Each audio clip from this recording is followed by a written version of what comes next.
Halo Sobat IT, selamat datang di Himatif Talk episode keempat.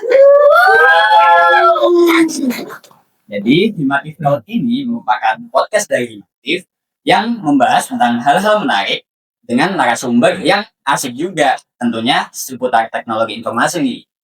Nah, di Himatif Talk kali ini kita bakalan mengusung tema kuliah di jurusan TI, ekspektasi versus realita bareng Kak Lucky. Halo.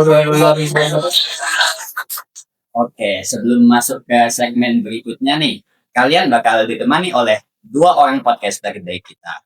Perkenalkan, aku Hanif Bahasta dan rekan aku Tia Resyatni. sebagai podcaster episode kali ini.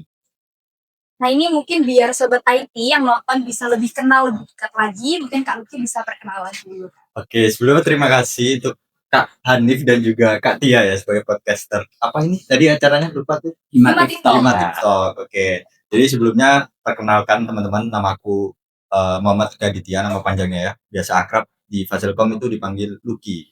Nah, kebetulan selain menjadi mahasiswa teknologi informasi, aku juga menjadi salah satu duta Fasilkom. Tepatnya duta satu Fasilkom gitu ya. Nah, kemudian selain itu juga aku join di laboratorium. Nama laboratoriumnya itu Laboratorium Perangkat Lunak. Kebetulan di situ sebagai koordinator asisten penelitian. Oh, wah menarik sekali ya biodatanya Kak Lucky. Aktif banget ya Kak emang. Iya. Oke, karena dari Kak Lucky sendiri sudah perkenalan dan dari kita sebagai podcaster perkenalan, kita bisa masuk ke segmen pertanyaan pertama. Boleh kali, boleh. Oke, jadi untuk segmen pertanyaan pertama kita dari Kak Lucky ini masuk TI itu karena apa ya? Mungkin dari pertanyaan saya sendiri yang pertama itu Kak, waktu pilih jurusan, apakah Kakak itu memang berniat untuk masuk ke TI atau asal pilih aja? Oke. Dulu waktu pemilihan jurusan ya, pasti kita semua bingung kan mengalami itu semua gitu ya. Iya. Apalagi aku dari jurusan dari SMA Ambulu. Mungkin teman-teman dari yang ada yang dari SMA Ambulu nanti bisa ketemu di Fasilkom gitu ya. Nah, dulu itu aku lebih condong di bidang matematika Mas Andi. Pada saat itu aku join di semacam sanggar atau kelompok yang memang bergerak di bidang matematika. Nah, setelah aku riset-riset nih, cari-cari nih dari profil lulusan teknologi informasi Universitas Jember itu bagus-bagus itu. Ada yang aku lihat itu ada yang bekerja di kementerian, ada juga yang bekerja di tech company yang besar gitu. Nah, dari situ aku coba untuk berpikir lagi nih, apakah aku mau lanjutkan di bidang matematika. Dulu aku ambil juga statistika di UNER, itu ditolak jadinya. Aku coba lagi tetap di UNER dulu. Aku ambil di aktuaria. Itu juga ketolak lagi. Nah, pada akhirnya ini gimana nih cara alternatifnya selain itu. Nah, ini aku pilih teknologi informasi karena aku lihat profil lulusannya yang bagus gitu Mas. Oh, berarti mungkin salah satu alasan Kak Lucky ini ambil jurusan TI ini karena profil lulusannya ya. Betul, itu salah satu penyebab aku pilih TI UNER. Oke, gitu. berarti nggak salah pilih jurusan nih? Enggak dong. Oh, iya. Oke. Jadi kan tadi Kak Lucky bilang karena profil lulusannya ya Kak. Terus ada nggak Kak bayangan-bayangan kalau kuliah di TI itu seperti apa? Sebelum aku masuk memang belum ada bayangan, tapi aku coba riset di situ. Kalau misalkan kita ambil jurusan teknologi informasi, kita bisa di bidang misalkan project manager, misalkan di bidang sistem analis, misalkan di bidang pemrograman gitu ya. Jadi kalau misalkan aku lihat dari situ, ekspektasinya bisa jadi seperti itu. Tapi buat gambaran ketika kuliahnya belum ada, karena kan dari SMA belajarnya itu general aja gitu ya, nggak ada yang coding dan lain sebagainya, kecuali di SMK. Itu sih Kak Tia. Oke, mungkin tadi udah dijelaskan terkait bayangan sebelum masuk ke TI ya. Oke, pertanyaan dari saya Kak Lucky, ada nggak dari Kak Lucky ini mata kuliah yang awalnya itu mungkin terkesan biasa aja, tapi makin lama makin stres gitu Kak dengan mata kuliah gitu ya. Kalau saya jujur aja ada mata kuliah kewirausahaan kan, kewirausahaan Kak. Itu aduh Kak, saya belajar buat jual beli di mata kuliah itu sangat susah. Kalau Kakak sendiri gimana? Ya, dulu Kak Hanif jualan apa itu kan? Sebelumnya kalau boleh tahu. Oke, kalau dari Kok aku bisa sendiri, karena kesusahanku itu karena aku sepertinya kurang cocok bidang yang aku jual ya. Oh, Aku di iya. situ bikin penjualan jasa bikin website. Laris ya Kak Hanif? Itu alhamdulillah ada yang beli, Oh, iya. tapi kalau dibanding teman-teman yang lain masih Masih kurang gitu kan. kurang. Kalau kakak gimana? Kalau ini dari yang sulit ya? Iya. Yang sulit. Kalau yang sulit mungkin kalau tadi Kak Hanif itu kewirausahaan, kalau aku sendiri itu BPL DPR. Oh, gitu. PPL ADPL. Mungkin kalau kata Mas Hanif itu mudah banget gitu. Kalau kataku itu sulit banget Mas Hanif. Jadi di BPL nanti BPL DPL maksudnya ya teman-teman nanti bakal belajar banyak banget sih itu yang dipelajari. Kalau di TI sendiri itu bahasanya IoT, betul kan? Iya, betul sekali. Kalau kalau di prodi lain mungkin ada yang AI ya, ada yang juga yang sistem gitu ya. Kita fokusnya kalau di TI itu IoT. Nah, itu benar-benar hal yang baru karena nggak ada basic sama sekali. Oh iya. Kayak gitu makanya. Oke, berarti mungkin tadi PPL atau PL karena bahasa baru dan mungkin belum ada basicnya. Iya, betul sekali kan. Oh, padahal buat saya sih gampang sekali. Oh, Ya siap, singkat nggak ada. sungkem dulu langsung. Kayak ini berarti kan tapi kalau di TI itu pasti ada moddingnya ya. Betul. Gimana perasaannya waktu pertama kali dapet aku yang modding gitu dari SMA kan nggak ada. Nah, transisinya pasti kesulitan ya, karena kalau dilihat teman-teman dari SMK itu pasti udah dapet itu, betul kan? Nah, kalau misalkan dari SMA itu benar-benar dari nol. Kalau saya memang, kalau aku sendiri benar-benar nggak ada basic di situ. Akhirnya apa yang aku lakukan? Yang pertama adalah coba ini diskusi dengan teman-teman yang dari SMK. Maksudnya kayak ngobrol-ngobrol aja gitu kayak misalkan alat yang digunakan apa, terus bahasanya itu apa kayak gitu. Nah, setelah kayak gitu udah tahu nih alat-alat tools-toolsnya apa aja, coba eksplor di luar. Jadi kalau di perkuliahan memang sedikit sekali teman-teman itu yang dikasih oleh dosen. Jadi kita perlu eksplor lebih jauh apalagi kalau kita dari SMA. Itu sih yang aku lakukan adalah eksplor di luar dengan cara melihat YouTube maupun ikut course kayak gitu. Oke, mungkin tadi kita udah tanya-tanya terkait tema yang terkait masuk TI-nya ya. Ya, Sekarang kita melanjutkan ke tema selanjutnya Kak tentang ngoding dan kenyataannya. Kok jadi gini ternyata? oh, ya. Jadi, oke, mungkin pertanyaan pertama dari saya ya Kak. Pertama kali kelas dan dapat matkul pemrograman itu kita dari TI sendiri itu algoritma dan pemrograman ya. Iya, Bahkan semua dari fakultas, dari jurusan lain juga. Maaf. Nah, itu pertama kali dapat mata kuliah itu gimana perasaannya, Mas? Apakah stres atau semangat juga?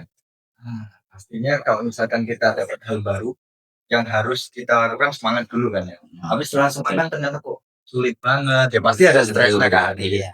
Ya kan kita hal baru gitu ya. Jadi kalau misalkan mau bisa dengan hal baru itu terus yang pertama harus kita lakukan ya semangat dulu kan. Entah akhirnya stres ya urusan belakang. Oh, iya. Berarti menjalaninya stres tapi menjalaninya semangat tapi walaupun tetap stres Ya, ya. betul. Oke. Jadi itu teman-teman yang motivasinya walaupun stres gitu pemrograman tetap semangat menjalaninya. Oke. Kan kita udah belajar yang stres-stres Iya. kayak ini. Ada nggak pengalaman yang kocak atau absurd gitu selama modding selama ini? Selama ngoding apa ya yang absurd ya. Mungkin dulu kita pernah sekelompok ya Kak Halil. Pernah gak ya? Kita pernah. Oh iya pernah ya. Pernah. Itu dulu pengalaman yang lucu karena aku dulu belum kenal Kak Hanif gitu ya. Iya. Kak Hanif itu jago banget di codingnya. Nah, jadi ketika itu aku berkelompok dengan Kak Hanif gitu, buat suatu project. Nah, di situ Kak Hanif semacam mengkoordinasi kelompoknya gitu ya. Dan aku dikoordinasi oleh Kak Hanif. Nah, Kak Hanif itu ada kesalahan yang dibuat kayak misalkan dia itu salah bilang kalau misalkan kamu harusnya buat fitur ini gitu ya. Nah, ternyata Kak Hanif bilangnya itu fitur yang lain. Nah, akhirnya ketika presentasi itu nggak sesuai dengan apa yang dikerjakan kayak gitu Kak Tia. Ada klarifikasi Waduh, dari ini Kak kok. Hanif ini gimana? Ini ternyata sesuatu yang saya kira sudah terpendam jauh sekali ternyata masih terungkit ya. Melekat Kayak iya ya, melekat diingat. ya tadi ingatannya Kak Lutfi. Waduh. Jadi iya memang itu kalau tentang proyek bersama tentunya ada berbagai kesalahan ya. Ya. Kegiatan Kak Lutfi. Tapi di situ walaupun tetap ada kocaknya tapi di situ tetap asiknya gitu. Betul Seperti sekali. kata seorang gitu mending jadi perintis atau pewaris gitu. Ya itu jadi perintis karena di situ letak asiknya. Iya. Kata-kata hari ini ya. Kata-kata hari ini. Oke, Kak Lutfi bisa lanjut ke pertanyaan selanjutnya ya Kak Lutfi ya. Bisa. Pernah nggak Kak Lutfi dapat suatu momen di mana kalau misalnya Kak Luki ini sedang membuat sebuah aplikasi ngoding gitu. Nah, Kak Luki ini frustasi atau stres atau bahkan mungkin burnout karena kode yang dibenarkan ini nggak benar-benar gitu Kak. Jadi Oh, iya. nggak jalan-jalan gitu. Jadi tetap stuck di error gitu. Kalau saya sendiri pernah mungkin contohnya ketika membuat project Dart pakai Ya. framework Flutter gitu Kak. Saya ketika itu sulit banget memperbaiki Gradle-nya Kak. Saya sampai burn out gitu Kak. Nah, kalau di sendiri ada nggak? Ya, itu kan ini ya sering muncul warna merah ya. Iya betul Warna itu. merah kan biasanya Warna cinta. Kalau di Jember, kalau kata bupatinya semua karena Cinta. Waduh. itu dari error itu. Aku juga pernah seperti itu kan. Jadi kalau misalkan error itu pasti aku lihat dulu kan, lihat errornya. Kalau misalkan ternyata memang nggak bisa, kadang memang kita ada di kondisi kita udah lihat errornya apa, terus kita juga udah lihat penyelesaiannya seperti apa gitu. Ternyata tetap error, bener Nah, kayak gitu iya, kan? Atau mungkin Kak Tia juga Iya. pernah ya. Nah, kalau di teknologi informasi itu kayak gitu udah hal biasa gitu ya. Wah. Hanya kalau misalkan memang udah mentok di situ, coba tanya ke temen yang lain. Biasanya aku kayak gitu kali. Kalau misalkan kamu udah mentok, di Google nggak bisa, di ChatGPT nggak bisa, pakai AI segala macam nggak bisa. Hanya tanya ke teman yang bisa. Tapi kalau misalkan temennya ternyata nggak bisa juga, ya tanya ke dosen. Oke, jadi mungkin kalau yang bisa saya intikan, yang Iya. saya intisaikan itu apabila emang sudah mentok dari kemampuan Kak Luki sendiri, Iya. Kak Luki bisa buat minta tolong ke orang yang lebih ahli gitu ya, Betul. tentang keahlian pakarnya yang sudah di situ ya, di pemrograman. Baik Kak. Selain coding nih Kak, kan ada jaringan Kak di TI. Ada. Itu gimana perasaannya pas pertama kali belajar jaringan tuh kayak gitu? Jujur ya teman-teman. Jadi kalau jaringan sendiri aku pada awalnya tertarik ya. Mungkin karena mudah banget gak sih kalau jaringan pada awalnya. Kelihatannya. Tapi kelihatannya kayak gitu kan. Tapi setelah semester 2, semester 3 kok ada jaringan lagi. Terus semester 4 kok ada jaringan lagi kan. Iya. Di awal-awal mungkin cuma kita ngedesain gitu ya, desain jaringannya gitu.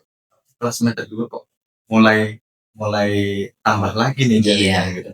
Akhirnya aku lebih prefer ke coding karena kalau di jaringan tuh ribet banget kalau setting IP ya kan. Terus ada lagi menghubungin apa namanya tuh?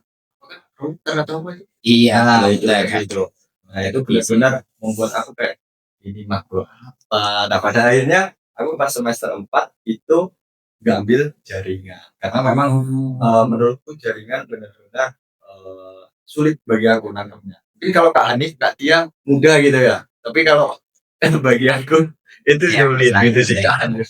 Oh gitu, iya. Berarti buat teman-teman laboratorium infrastruktur Oh, teknologi ya. Jadi kalian sayang sekali kalian sudah ditolak duluan. Enggak benar sekarang. Padahal dulu Lucky ini Iya. kalau saya dengar jagonya crimping kabel itu. Bukan. Jagonya ini. Jagonya Jagekom kan, King of Jagekom. Tapi ya ternyata seperti ini kenyataan. Memang kenyataan itu pahit. Iya. Punya minat sendiri-sendiri. Iya, Iya. sekali itu yang bisa disajikan. Oke, mungkin selanjutnya tentang coding sudah nih Kak. Kita lanjut ke tema pertanyaan berikutnya, yakni pengalaman dan pelajaran. Baik, buat pertanyaan dari aku sendiri, sejauh ini Kak Luti ada pengalaman yang seru nggak waktu ngerjain proyek gitu, Kak? Entah itu proyek sendiri atau proyek yang dikerjakan, maksudnya ditugaskan oleh orang lain. pengalaman seru di pengerjaan proyek, entah itu di mata kuliah atau di luar mata Di luar kuliah. mata kuliah. Kalau pengalaman seru ini sebenarnya aku pernah ngerjain sebuah proyek itu ada eh, itu ada semacam fee-nya gitu ya. Karena kalau di mata kuliah nggak ada fee gitu ya. Iya. Nah, di situ ada fee-nya. Ini nih letak apa ya, semangatnya gitu ya. Pas itu aku dapat proyek teman-teman dari FKFP itu membutuhkan sebuah platform pembelajaran gitu ya. Ada dua yang aku dapat. Yang pertama itu pembelajaran edukasi. Kebetulan di bidang matematika gitu. Aku kan paham juga tuh di situ ya. Kemudian yang kedua, yang pertama tadi edukasi di matematika di materi logaritma. Logaritma Iya. ya. Oh, sebenarnya dulu saya sempat menguasai. Oh iya. Ya.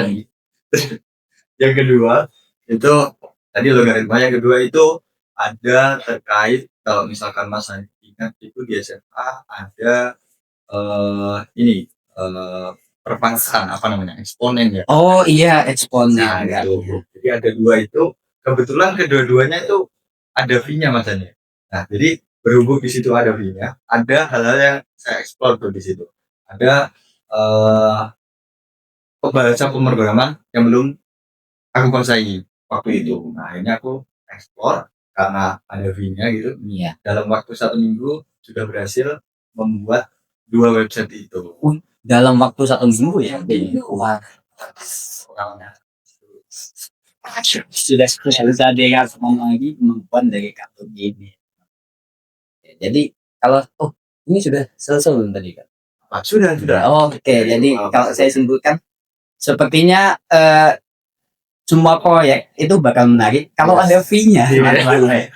Itu Kalau ada realitanya seperti seperti itu dan kalau ada pelajaran sama pengalaman baru yang bisa dikulik itu sangat bermanfaat dan baik sekali ya kan. Sebenarnya yang lebih seru tuh ini sih bukan pengalaman di proyek aja, di luar proyek dalam artian kan kita membuat proyek pengalaman organisasi itu lebih seru malah kalau misalkan kita bicara di luar konteks akademis gitu ya. Itu lebih seru organisasi kayak Kadif dan Katia ya kan. Nah, ini aku dulu juga anggota ya. Oh, Kak Luki Iya. pengurus juga. Iya. Aku dulu pernah baru tahu Kak Luki. iya. Kalau misalkan teman-teman belum tahu, dulu kebetulan aku juga anggota mahasiswa teknik informasi.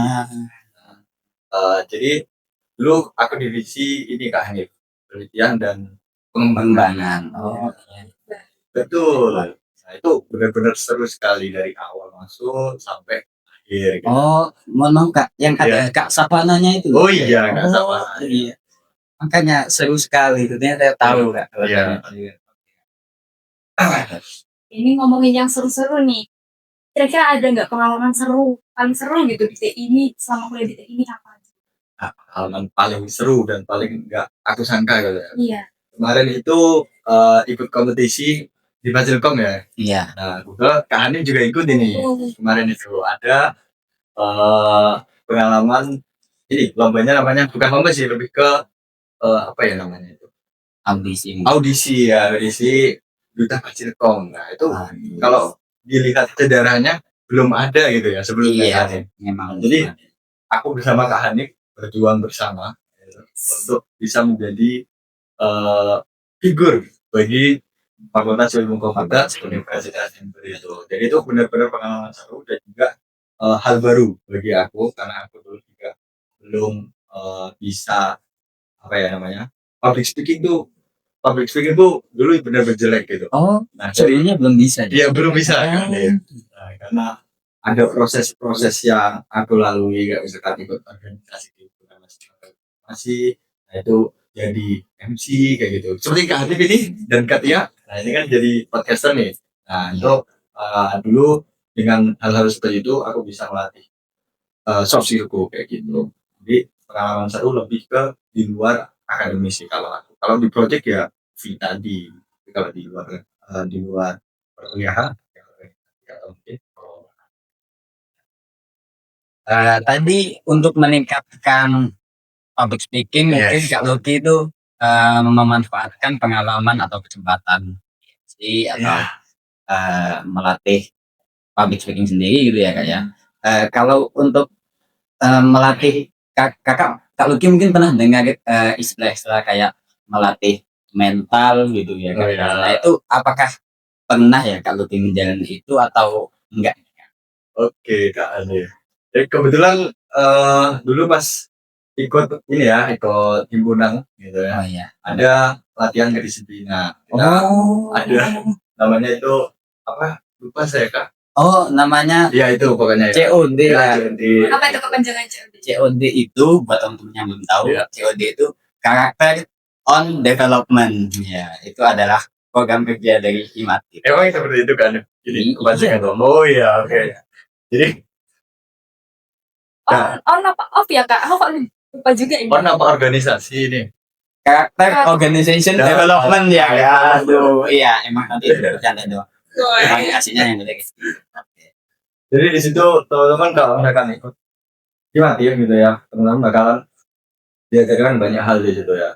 Kepemimpinan, terus tim bonding, tim building gitu ya. Kalau misalkan banyak sekali di himpunan mahasiswa informasi itu program kerjanya gitu. Dari situ kita belajar banyak hal. Satunya di public speaking juga. Public speaking kan berawal dari berani gitu ya. Iya. Di situ kita biasa keberaniannya dan juga bagaimana cara kita bersama dengan orang. Dari situ tumbuhlah tuh keinginan untuk terus mengasah public speaking. Wah, baik. Jadi public speaking, keberanian dan tentunya kebersamaan. Iya, kebersamaan. Iya. Betul banget. Betul banget. Ini sorry banget kembali lagi ke yang tadi. Iya. Kan dua-duanya sama-sama duta ini ya. Oh, Ini bisa dijawab sama Kak Lucky atau sama Kak Hadi juga. Iya. Ini apa sih perbedaan gitu dari awalnya sebelum jadi duta dan sekarang udah jadi duta kan sosok duta kan yang terpandang gitu kan. Apa sih gitu? Kalau dari aku sendiri, kalau perbedaannya mungkin kita lebih disuruh untuk menjaga sikap gitu ya. Karena kalau misalkan kita apa ya, dalam tanda kutip uraan gitu ya, uraan atau apalah yang lain pokoknya yang kurang Tagline kurang baik. kurang baik itu kita lebih ditekankan untuk menjaga itu. Nah, selain itu juga kalau misalkan teman-teman jadi duta itu teman-teman bisa ini untuk menjadi MC biasanya, menjadi MC di acara fakultas. Jadi bisa melatih selain apa tadi tim building dan juga kepemimpinan, teman-teman bisa latih public speaking-nya kalau misalkan teman-teman menjadi itu kalau dari aku perbedaannya. Oke, dari aku mendadak jadi bicara. Iya. Enak banget nih. Oke, kalau dari aku sendiri melihat dari sebelum dan sesudah jadi duta ya. Yang pertama tentunya memang betul yang dikatakan Kak Lucky, yaitu kita harus menjaga sikap kita karena kita dilihat sebagai teladan gitu. Ya. Kita dipandang oleh orang lain, kita diperhatikan tingkah lakunya, kemudian cara dia berkarakter seperti apa, cara dia berbicara. Nah, itu semua bisa menjadi contoh buat orang lain. Dan juga mungkin itu yang pertama, yang bagaimana cara kita berkarakter. Kemudian yang kedua, saya belajar cara public speaking, tapi tidak sekedar public speaking. Jadi kalau selama saya menjalani pendidikan sebelum masuk ke kuliah ini, saya banyak digembleng tentang public speaking. For your information.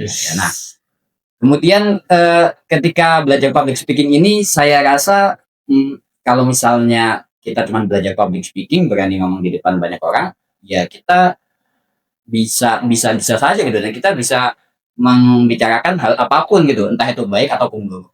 Dari duta ini saya belajar bahwasannya apa yang kita bicarakan di depan orang banyak untuk public speaking itu harus dipilih gitu kan. Harus dipilah-pilah, karena tidak mungkin sebagian orang itu mengerti apa maksud dari apa yang kita omongkan gitu. Bisa jadi mereka menganggap itu hal buruk. Nah, jadi di situ dari duta kita dilatih untuk berpikir kritis ya.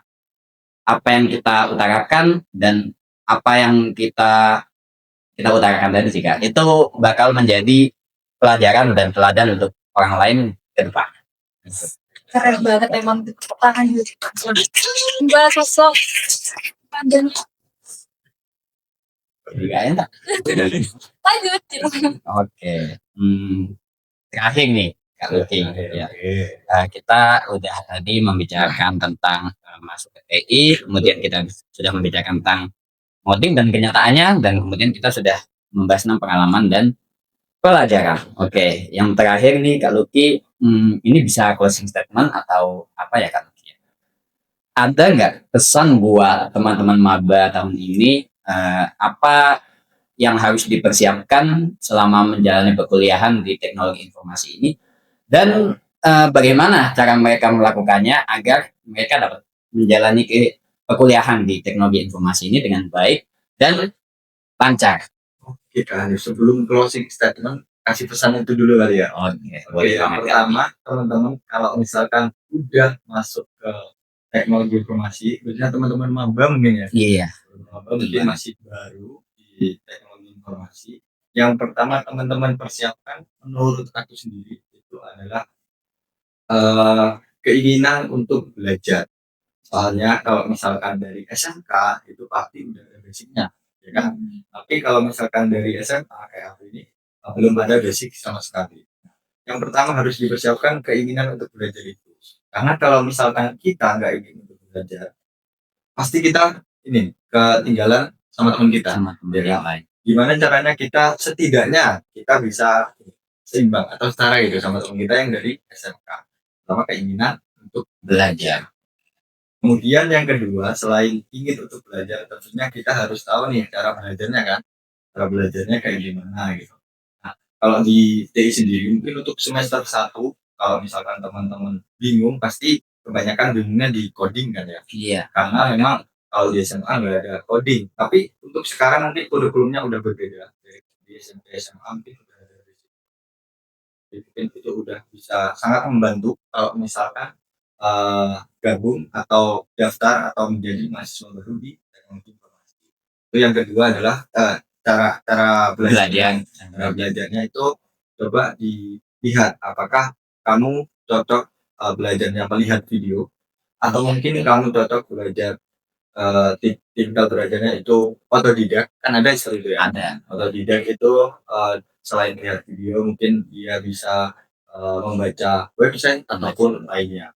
Membaca dokumentasi. Nah, membaca dokumentasi dari mungkin bahasa pemrograman yang sama Python ya kak. Nah itu. Kemudian kalau misalkan ternyata tipe pembelajarannya itu lebih suka ke kelompok, ya coba bentuk kelompok sama teman-teman yang satu prodi atau mungkin yang satu kelas. Yang tentunya mendukung buat belajar ya. Betul. Kalau misalkan yang nggak mendukung tinggalin dulu deh. Ganti dulu dengan yang mendukung kuliah kita. Ya.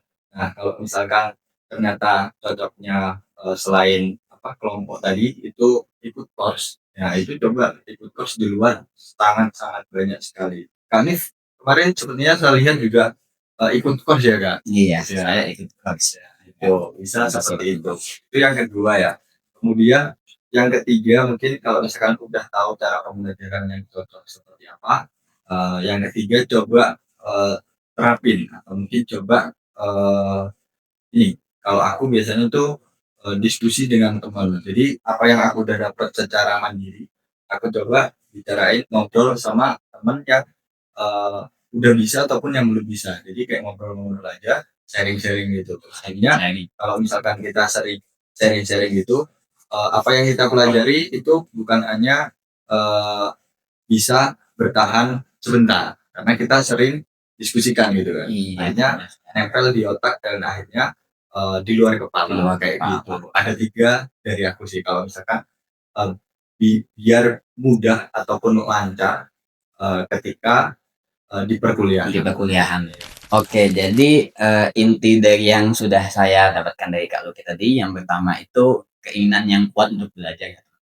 Kemudian yang kedua, kalian temukan cara yang efektif, cara kalian sendiri untuk belajar. Dan yang ketiga, usahakan kalian memiliki teman yang mendukung kalian untuk selalu berkembang dan belajar. Itu mungkin ya Kak Luki ya. Betul Kak.